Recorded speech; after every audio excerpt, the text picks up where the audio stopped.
എല്ലാവർക്കും നമസ്കാരം. നമുക്കിന്ന് ഇവിടെ നമ്മൾ ചർച്ച ചെയ്യുന്നത് ആനന്ദ് നീലകണ്ഠൻ്റെ പുസ്തകമായിട്ടുള്ള മെനി രാമായണാസ് മെനി ലെസൺസ് എന്ന് പറയുന്നൊരു വലിയ പുസ്തകമാണ്.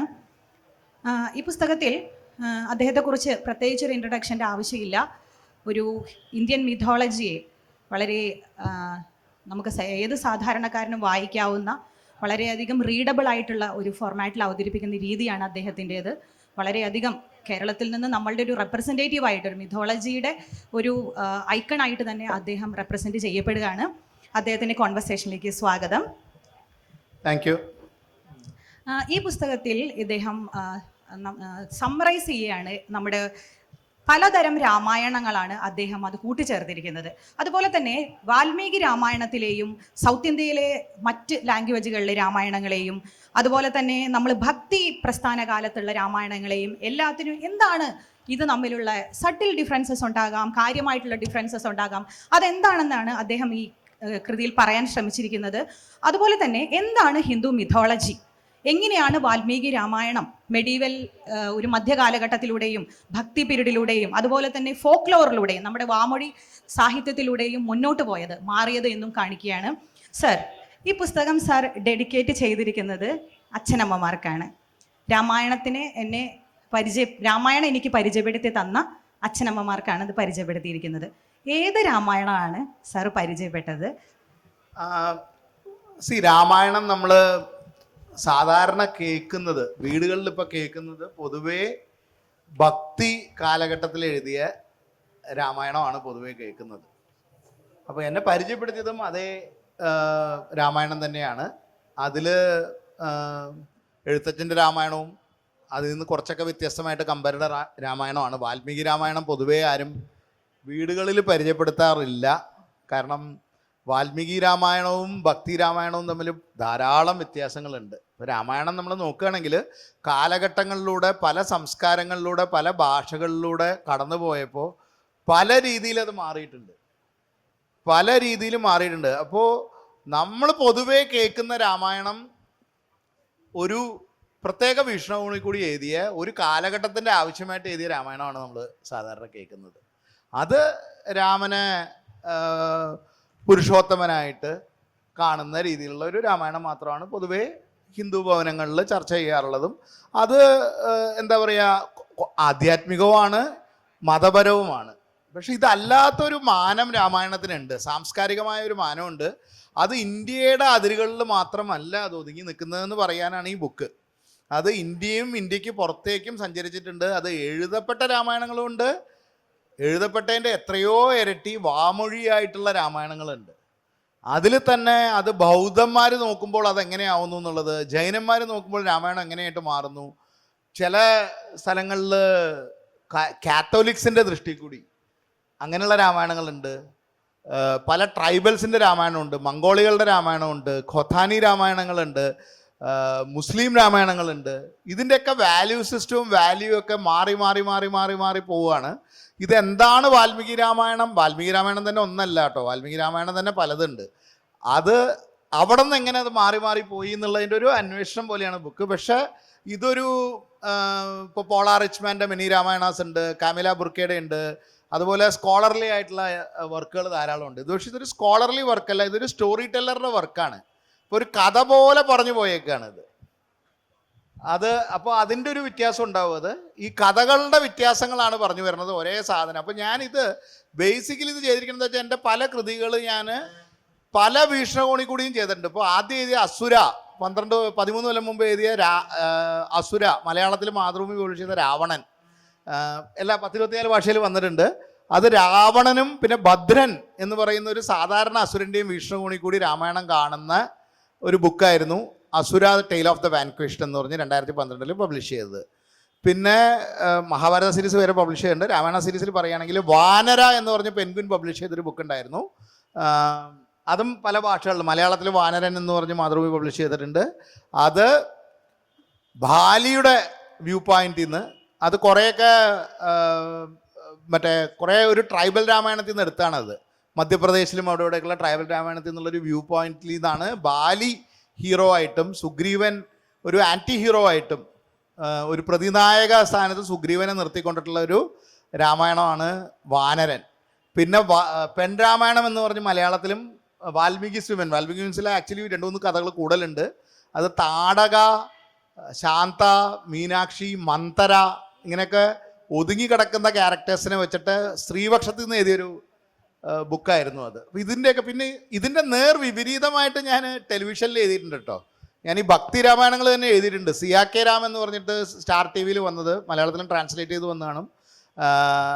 സീതയുടെ വീക്ഷണകോണിൽ കൂടിയായിരുന്നു. പിന്നെ സങ്കടമോചൻ മഹാബലി ഹനുമാൻ എന്ന് പറഞ്ഞിട്ട് ഹനുമാന്റെ കഥകൾ കുറേ എഴുതിയിരുന്നു സോണി ടി വിയിൽ. ഇപ്പോൾ സോണിയിൽ വരുന്ന, സൂര്യയിലൊക്കെ വരുന്ന ശ്രീമദ് രാമായണം അത് ഭക്തി രാമായണം തന്നെയാണ് അത് എഴുതി വരുന്നത്. അപ്പോൾ പല ആംഗിളിൽ നിന്നും രാമായണം നോക്കി കണ്ടിട്ടുണ്ട്. അതിൻ്റെയൊക്കെ സോഴ്സ് മെറ്റീരിയൽ ഏതാന്ന് പലരും ചോദിച്ചുകൊണ്ടാണ് ഇത് ഈ ഒരു ബുക്കായിട്ട് വന്നത്.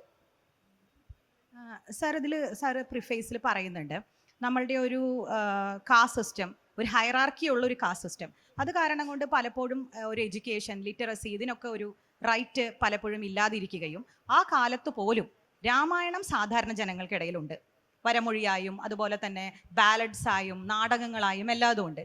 ഈ രാമായണത്തിന് മഹാഭാരതത്തിനെ അപേക്ഷിച്ച് ഉള്ള ഈ ഒരു പോപ്പുലാരിറ്റി ഉണ്ടല്ലോ, അതിന് എന്താണ് സാർ അതിനൊരു കാരണമായിട്ട് കാണുന്നത്? സാർ ഇത്രയും ഡീപ്പായിട്ട് റിസർച്ച് ചെയ്തിട്ടുള്ളതല്ലേ?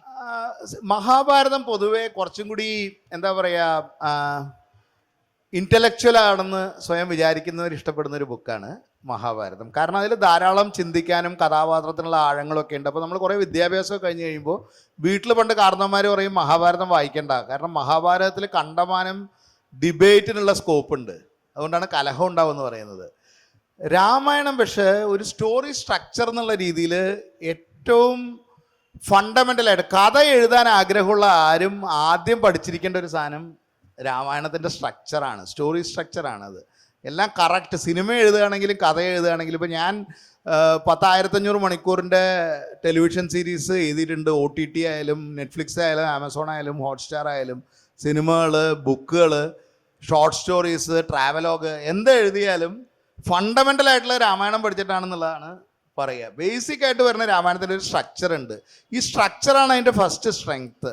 2, രാമായണം എല്ലാ കാലഘട്ടത്തിലും എല്ലാ കമ്മ്യൂണിറ്റീസും ഒരു ടൂളായിട്ട് യൂസ് ചെയ്തിട്ടുണ്ട്. ഒരു എക്സാമ്പിൾ പറയുകയാണെങ്കിൽ ഇപ്പോൾ തുളസിദാസ് എൻ്റെ രാമചരിത മാനസ് നോക്കുകയാണെങ്കിൽ ഒരു ഭക്തി എറയിലുള്ളൊരു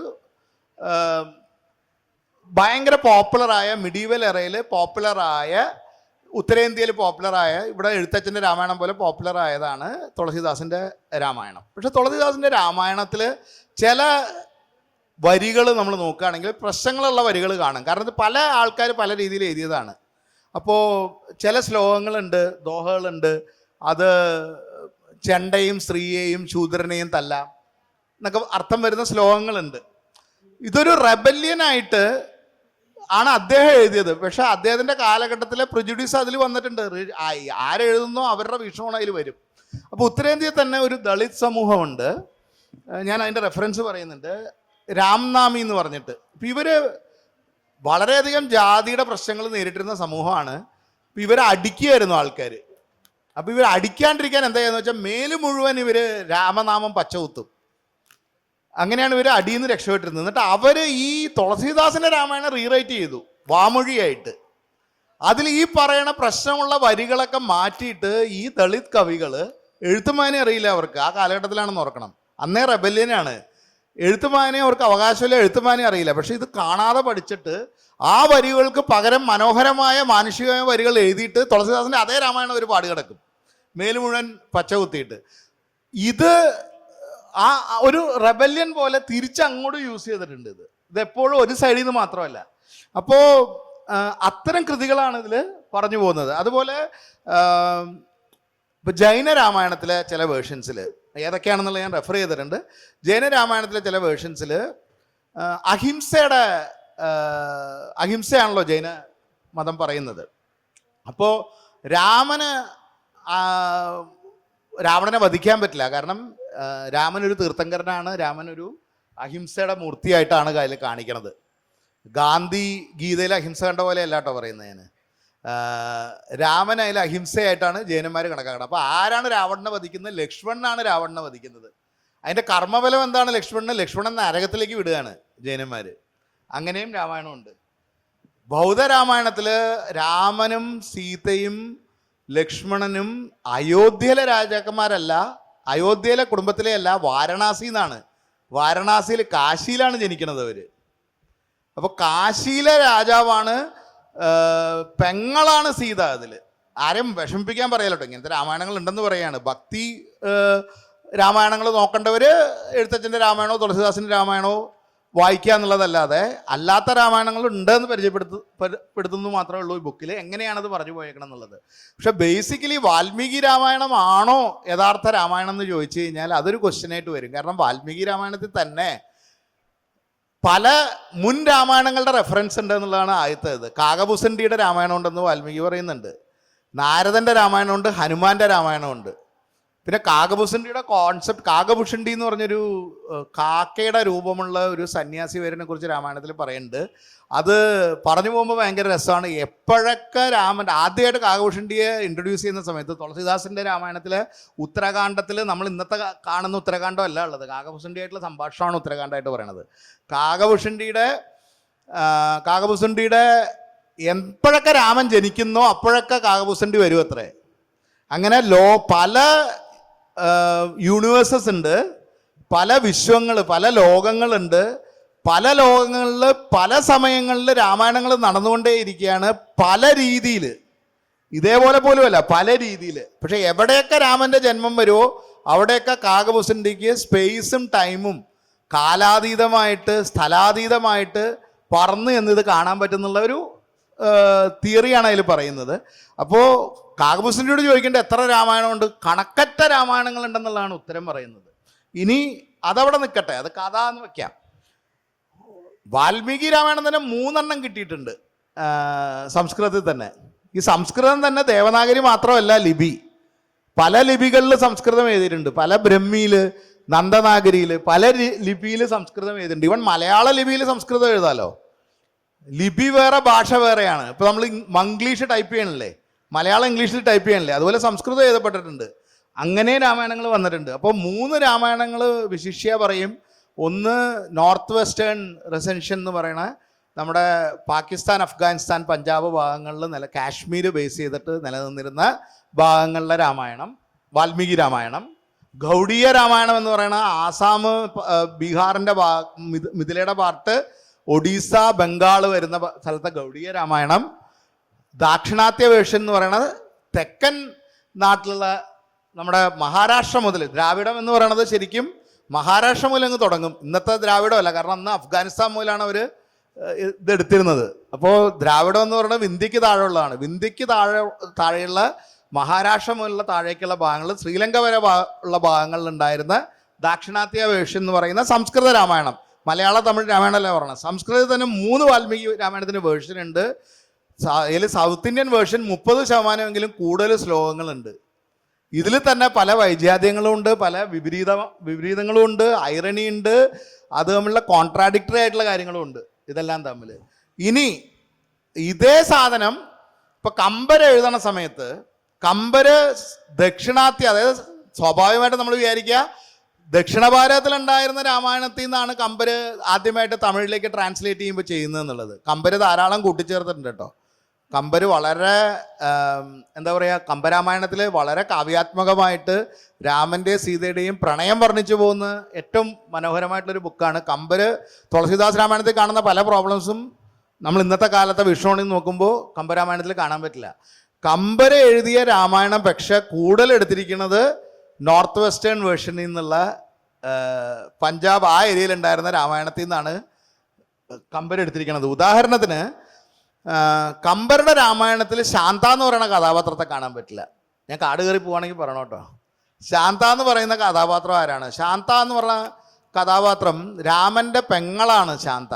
ഇപ്പോൾ പൊതുവേ വീടുകളിൽ രാമായണം വായിക്കുന്ന ആളുകൾ കേൾക്കാത്തൊരു കഥാപാത്രമാണ് ശാന്ത എന്ന് പറയുന്നത്. നമ്മുടെ MT സാർ അത് വേറൊരു രീതിയിൽ എഴുതിയിട്ടുണ്ട്. വൈശാലി എന്ന് പറയുന്ന പടത്തിൽ MT സാർ എഴുതിയത് മഹാഭാരതത്തിലെ രാമോപാഖ്യാനത്തിൽ എഴുതുന്ന ഒരു ശ്ലോകം എടുത്തിട്ടാണ് MT സാർ വൈശാലി എന്ന് പറയുന്ന കഥ ഡെവലപ്പ് ചെയ്തത്. ഇതിൻ്റെ പുറകെ അന്വേഷിച്ച് ചെന്ന് കഴിഞ്ഞപ്പോൾ ശാന്തയാണ് പോയത് എന്നുള്ള റെഫറൻസസ് കിട്ടുന്നുണ്ട് കേട്ടോ. വൈശാലി എന്ന് പറയുന്ന കഥാപാത്രം MT സാറിൻ്റെ സൃഷ്ടിയാണ്, അദ്ദേഹത്തിൻ്റെ സൃഷ്ടിയാണ്. ഋഷ്യശൃംഖനെ വിളിക്കാൻ പോകുന്നത് ശാന്തയാണ്. അപ്പോൾ അത് ഞാൻ പെൺരാമായണം എന്ന് പറഞ്ഞ ബുക്കിൽ ശാന്ത രാമൻ്റെ നേർപ്പങ്ങൾ എന്ന് പറഞ്ഞിട്ട് ഷോർട്ട് സ്റ്റോറി ആയിട്ട് എഴുതിയിട്ടുണ്ടായിരുന്നു. മാതൃഭൂമിയിൽ നേരത്തെ പബ്ലിഷ് ചെയ്ത് പിന്നെ ബുക്കായിട്ട് വന്നത്. ശാന്തയുടെ റെഫറൻസ് വരുന്നത് ഈ ഉത്തരപദങ്ങളിലെ വാൽമീകി രാമായണത്തിലാണ് ആദ്യമായിട്ട്. സൗത്ത് ഇന്ത്യൻ വേർഷൻസിൽ അതില്ല. പിന്നെ റെഫറൻസ് വരുന്നത് മഹാഭാരതത്തിൽ ഒരു രാമായണമുണ്ട്, രാമോപാഖ്യാൻ എന്ന് പറയണത് വനപർവ്വത്തിൽ.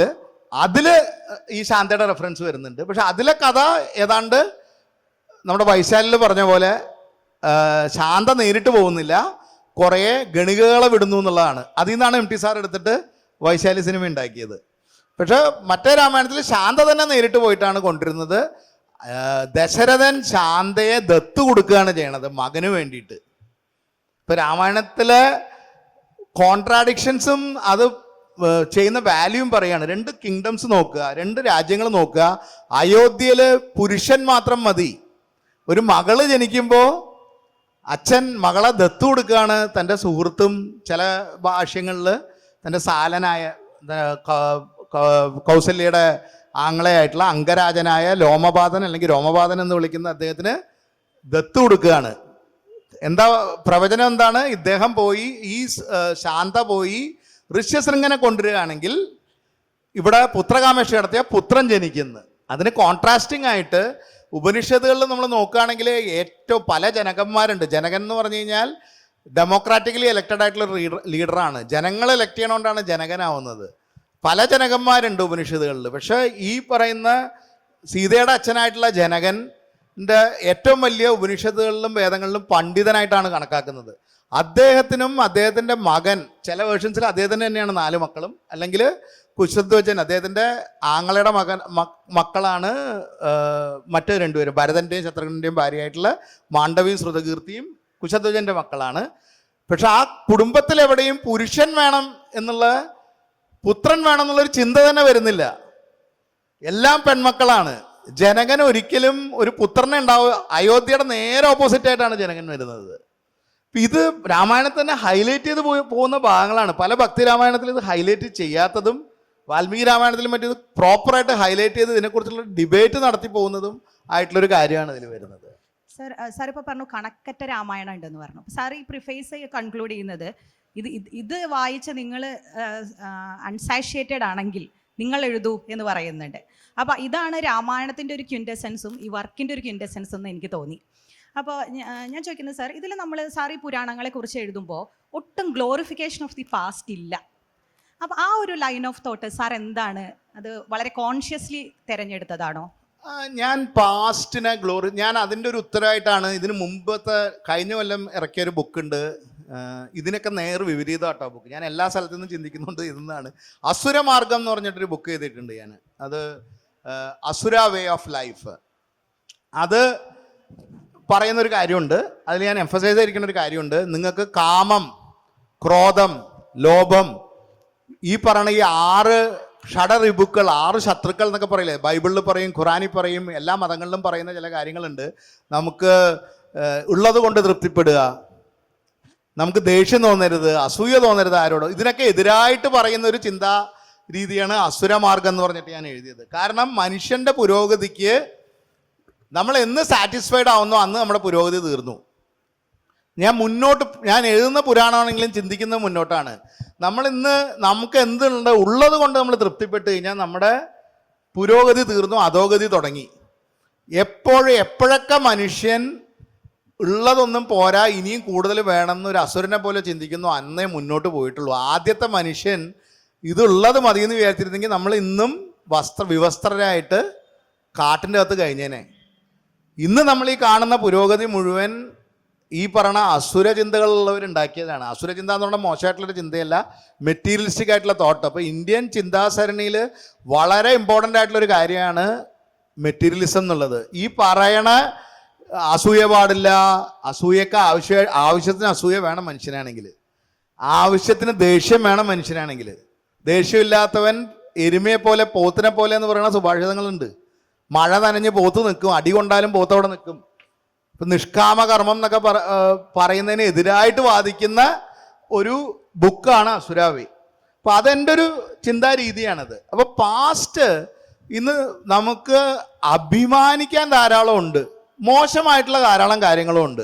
ഫണ്ടമെൻ്റൽ ആയിട്ടുള്ളൊരു സാധനം നമ്മൾ ശരിക്കും നമ്മുടെ ഇന്ത്യൻ ഫിലോസഫിയിലേക്ക് അല്ലെങ്കിൽ ചിന്താധാരകളിലേക്ക്, ദർശനങ്ങളിലേക്ക്, ദർശനം എന്നുള്ളതാണ് കറക്റ്റായിട്ടുള്ള വേർഡ്, ദർശനം എന്നാണ് നമ്മൾ വിളിക്കുക. എങ്ങനെ ദർശിക്കുന്നു ലോകത്തെ, പല രീതിയിൽ നമുക്ക് ലോകത്തെ ദർശിക്കാം, അത് അവനവൻ്റെ സ്വാതന്ത്ര്യമാണ്. നമ്മൾ പക്ഷെ മെജോറിറ്റി ഓഫ് ഇന്ത്യൻ ദർശനങ്ങളിൽ ഈ മെറ്റീരിയലിസ്റ്റിന് വളരെയധികം ഇമ്പോർട്ടൻസ് ഉണ്ടായിരുന്നു. ഈ ബ്രിട്ടീഷ് കാലഘട്ടമായതോടുകൂടിയാണ് അവർ ഇന്ത്യക്കാരൻ അടങ്ങി ഒതുങ്ങി ഇരുന്നോട്ടെ എന്ന് പറഞ്ഞിട്ട് ഇന്ത്യക്കാരൻ ഭയങ്കര സ്പിരിച്വലാണ്, അകത്തേക്ക് നോക്കുന്ന ആൾക്കാരാണെന്ന് വെച്ചാൽ അതും പറഞ്ഞ് മന്ത്രം ചോദിച്ച് മിണ്ടാണ്ടിരുന്ന നമുക്ക് സുഖമായിട്ട് ഭരിക്കാമെന്ന് പറഞ്ഞിട്ട് അവർ ഭഗവത്ഗീത ഇന്ത്യയുടെ ബുക്കാണ്. ഭഗവത്ഗീത ഇന്ത്യയുടെ ബുക്കല്ല, ഭഗവത്ഗീത ഇന്ത്യയുടെ വലിയൊരു ലൈബ്രറിയിലെ ഒരു ബുക്ക് മാത്രമാണ്. ഭഗവത്ഗീത പോലെ എത്രയോ ഗീതകളുണ്ട്, പല ഗീതകളിൽ ഒരു ഗീതയാണ് ഭഗവത്ഗീത. അത് എത്രയോ കാലഘട്ടങ്ങളിൽ ചില വിഭാഗത്തിലുള്ളവർക്ക് മാത്രം പ്രധാനപ്പെട്ട ഒരു ബുക്കാണ്. ഇപ്പം ഞാനൊരു ശൈവനായിട്ടാണ് ജനിച്ചതെങ്കിൽ തുളസിത്തറ പോലും ഞാൻ വെക്കില്ല. ഒരു 300 കൊല്ലം മുമ്പായിരുന്നെങ്കിൽ ശൈവ പാരമ്പര്യത്തിലാണ് ഞാൻ ജനിച്ചതെങ്കിൽ എനിക്ക് വിഷ്ണുവിനോടുള്ള റെസ്പെക്ട് എല്ലാ മതങ്ങളും വഴികളും നമ്മൾ ബഹുമാനിക്കണം എന്ന് പറയുന്നതുകൊണ്ട് എല്ലാം ബഹുമാനിച്ചു പോകുന്നല്ലാതെ അതൊരു മതത്തിൻ്റെയോ ചിട്ടയുടെയോ ഭാഗമാവില്ല. ഞാൻ ശാക്തേയനാണ്, ശക്തി ആരാധിക്കുന്നവനാണെങ്കിൽ ഞാൻ ശിവന്റെയും വെക്കില്ല, ഒരു പക്ഷെ ശിവന്റെ ഉപദേവതയായിട്ട് വെക്കും, വിഷ്ണുവിൻ്റെയും വെച്ചു എന്ന് വരില്ല, ഉപദേവതയായിട്ട് വെച്ചു എന്ന് വെക്കും. അപ്പൊ ഒരു ശാക്തേയന് ഭഗവത്ഗീത ബാധകമേ ആവില്ല. ഞാനൊരു അദ്വൈതിയാണെങ്കിൽ ചില ഭാഗങ്ങൾ എടുക്കാം ഭഗവത്ഗീതയിൽ എല്ലാ സാധനവും ഉണ്ട്. പ്യുവർ മെറ്റീരിയലിസം പറയുന്ന ഭാഗങ്ങളുണ്ട്. തുടങ്ങണം തന്നെ പറയുന്നത് നീ ചെയ്ത് കഴിഞ്ഞാൽ വീരസ്വർഗം കിട്ടും, നിനക്ക് വീരാങ്കനകൾ ഉണ്ടാവും എന്നൊക്കെ പറഞ്ഞ് സാധാരണ മതബുക്കുകളിൽ കാണുന്ന കാര്യങ്ങൾ തന്നെയാണ് തുടങ്ങുന്നത്. പിന്നീടാണ് സാഖ്യത്തിലേക്കും മറ്റതിലേക്കും മാറി മാറി മാറി മാറി പോകുന്നത്. അത് തന്നെ കഴിഞ്ഞിട്ട് കൃഷ്ണൻ പറയേണ്ടത് ഇതൊക്കെ ഞാൻ പറഞ്ഞു, ഗൂഢമായ എല്ലാ അറിവുകളും ഞാൻ നിനക്ക് തന്നു, അതില് നിനക്ക് നിന്റെ യുക്തി ഉപയോഗിച്ച് എന്തെടുക്കാൻ പറ്റുമോ അതെടുക്കുക എന്നുള്ളത്. ഇത് ഫണ്ടമെന്റൽ ആയിട്ടുള്ള കാര്യമാണ്. ഇന്ത്യയുടെ കമാൻഡ്മെന്റ്സ് ഇല്ലാത്ത ഒരു ചിന്താധാരയാണ് ഇന്ത്യയിൽ. അപ്പൊ അതൊരു തമാശയായിട്ട് ഞാൻ പറയും. സമയമായോ? ക്വസ്റ്റ്യനുള്ള സമയമായി അല്ലേ? ഓക്കെ, നമുക്കിനി കുറച്ച് സമയമേ ഉള്ളൂ. ഇത് അരമണിക്കൂറേ ഉള്ളൂ. ഇത് വലിയൊരു ഒരുപാട് ചോദിക്കാനുണ്ട്. ഒരുപാട് നേരം ബോറടിപ്പിക്കാന്ന് വിചാരിച്ചാണ് അരമണിക്കൂർ സമയം തന്നുള്ളൂ. ഓഡിയൻസിന് എന്തെങ്കിലും ചോദിക്കാനുണ്ടെങ്കിൽ ചോദിക്കും. സാർ, ഞാൻ വാനര വായിച്ചിട്ടുണ്ടായിരുന്നു.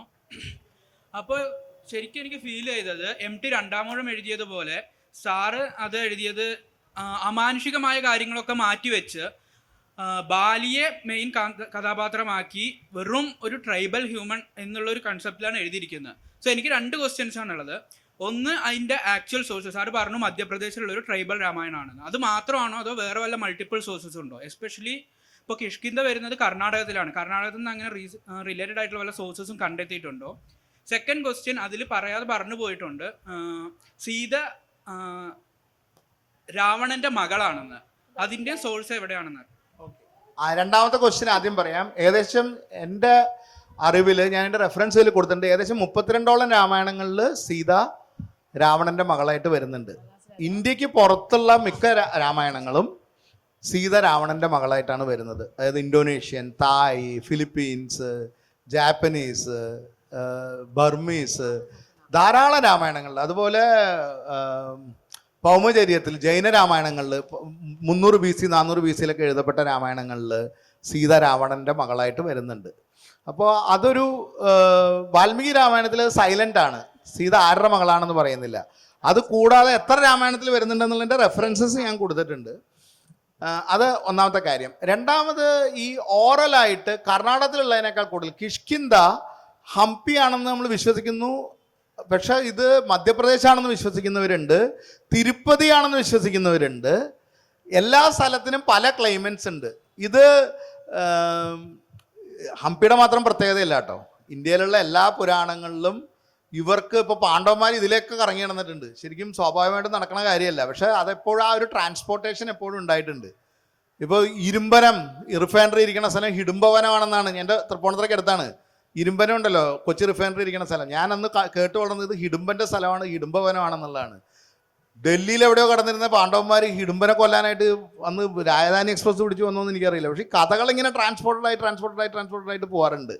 അപ്പോൾ ഈ കിഷ്കിന്ധയുടെ കാര്യം മധ്യപ്രദേശ് ഗോണ്ട് ഇതിൽ വരുന്നത്, ഞാനൊരു അക്കാഡമിക് റിസർച്ചർ അല്ല കേട്ടോ, അപ്പോൾ ഞാൻ കേട്ട് പരിചയമുള്ളതാണ്, പല സ്ഥലങ്ങളിലും കേട്ട് പരിചയവും ട്രാവലിൽ കൂടിയും കിട്ടിയ ഇത് വെച്ചിട്ടാണ് പറയണത്. ഇതിപ്പോൾ എന്താ പറയുക, കാമില ബുർക്കെ അല്ലെങ്കിൽ പോളാ റിച്ച്മാൻ ഒക്കെ പോലെയുള്ള അല്ലെങ്കിൽ എ കെ രാമാനുജം ഒക്കെ പോലുള്ള സ്കോളേഴ്സ് എഴുതിയ ബുക്കായിട്ടുള്ള ഡിഫറൻസ് എവിടെയാണെന്ന് വെച്ച് കഴിഞ്ഞാൽ ഞാനിതൊരു സ്റ്റോറി ടെല്ലിംഗ് രീതിയിലാണ് പറഞ്ഞിരിക്കുന്നത്, ഒരു ഓറൽ സ്റ്റോറി ടെല്ലിംഗ്. അപ്പോൾ ഇതൊരു അക്കാഡമിക് പർപ്പസ് എന്നുള്ളതിനേക്കാളുള്ളൊരു സാധാരണ ഒരു നാട്ടുമ്പുറത്തുകാരൻ ഒരു കഥ പറയുമ്പോൾ എങ്ങനെ പറയുക അതുപോലെയാണ് പറഞ്ഞു പോയിരിക്കുന്നത്. ഈ ഗോണ്ട് സമൂഹത്തിൽ വളരെ വിചിത്രമായ രാമായണങ്ങളും മഹാഭാരതവും ഒക്കെ കാണാം. കർണൻ മഹാഭാരതത്തിൻ്റെ ഈ വാനരൻ്റെ കഥ അവിടെ നിന്ന് എടുത്താണ്. അതുപോലെ തന്നെ കർണൻ്റെ കഥ കുറേ ഞാൻ ആഡ് ചെയ്തിട്ടുണ്ട്, ഞാൻ അങ്ങനെ ട്രാൻസ്ലേറ്റ് ചെയ്യല്ലേ പറഞ്ഞത്, എൻ്റെ സോഴ്സ് ഇൻസ്പിറേഷൻ പറയാണ്. കർണൻ പാണ്ഡവന്മാരെയൊക്കെ നാഗന്മാർ തട്ടിക്കൊണ്ടുപോവുകയും ദ്രൗപദി തട്ടിക്കൊണ്ടുപോവുകയും കർണൻ പോയി അവരൊക്കെ രക്ഷിച്ചുകൊണ്ട് വരുന്ന കർണൻ്റെ ആംഗിളിൽ കൂടിയുള്ളൊരു വലിയ മഹാഭാരതം ഈ ഗോത്ര സമൂഹത്തിലുണ്ട്. വ്യാസന്റെ മഹാഭാരതത്തിലും വലുതാണിത്. കർണനാണ് അതിലെ ഹീറോ. ഏകലവ്യനും കർണനും. ഞാൻ അജയയിൽ ധാരാളം അത് യൂസ് ചെയ്തിട്ടുണ്ട്. എൻ്റെ അജയ ദുര്യോധനൻ, കലി എന്നും ദുര്യോധനൻ എന്നും പറഞ്ഞ് മലയാളത്തിൽ വന്ന ബുക്കിൽ.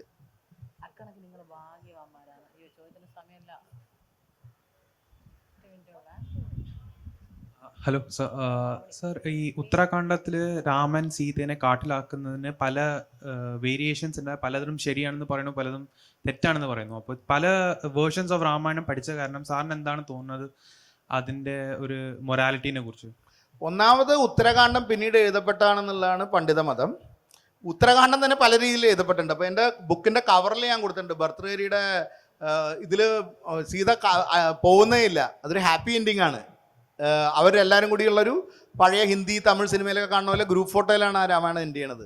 സീത വാൽമീകിയുടെ ആശ്രമത്തിൽ 11 കുശിനെയും കാണുന്നു, സീത രാമൻ എല്ലാവരും അങ്ങനെ തന്നെയാണ് അത് എൻഡ് ചെയ്യുന്നത്. അങ്ങനെയുള്ള വേർഷൻസ് ഉണ്ട്. എന്തിന് രാമലീല വേർഷൻസ് ഉണ്ട് എന്നുവെച്ചാൽ കൃഷ്ണന്റെ ലീല പോലെ രാമനെ ഒരു ലീലാപുരുഷനായിട്ട് കണ്ടിട്ട് ഗോപികമാരോടൊത്ത് വൃന്ദാവനത്തിന് പകരം അയോധ്യയിൽ പലർക്കും നാട്ടിൻപുറത്തെ അമ്മമാരോടൊക്കെ പറഞ്ഞാൽ അടി കിട്ടും. പക്ഷെ അങ്ങനത്തെ വേർഷൻസ് നമ്മൾ കണ്ട് ഞെട്ടിയിട്ടുണ്ട്. അങ്ങനത്തെ വേർഷൻസ് ഉണ്ട്. അങ്ങനെ പ്രാർത്ഥിക്കുന്ന സമൂഹങ്ങളുണ്ട്. അപ്പോൾ ഉത്തരാഖണ്ഡം ധാരാളം വേർഷൻസ് ഉണ്ട്. നമ്മുടെ സമയം കറക്റ്റ് കഴിഞ്ഞിരിക്കുകയാണ്. അപ്പോൾ thank you Anand Neelakantan sir for the engaging and wonderful conversation. Thank you. ഈ ബുക്ക് DC ബുക്സിൻ്റെ അവിടെ ഞാൻ കുറച്ച് നേരം അവിടെ ഉണ്ടാവും. ഏതെങ്കിലും ബുക്ക് ആർക്കെങ്കിലും സൈൻ ചെയ്ത് വേണമെന്നുണ്ടെങ്കിൽ ഞാൻ ബുക്ക് സ്റ്റോഴ്സിൽ ഉണ്ടാവും കുറച്ച് നേരത്തേക്ക്. Thank you. Thank you.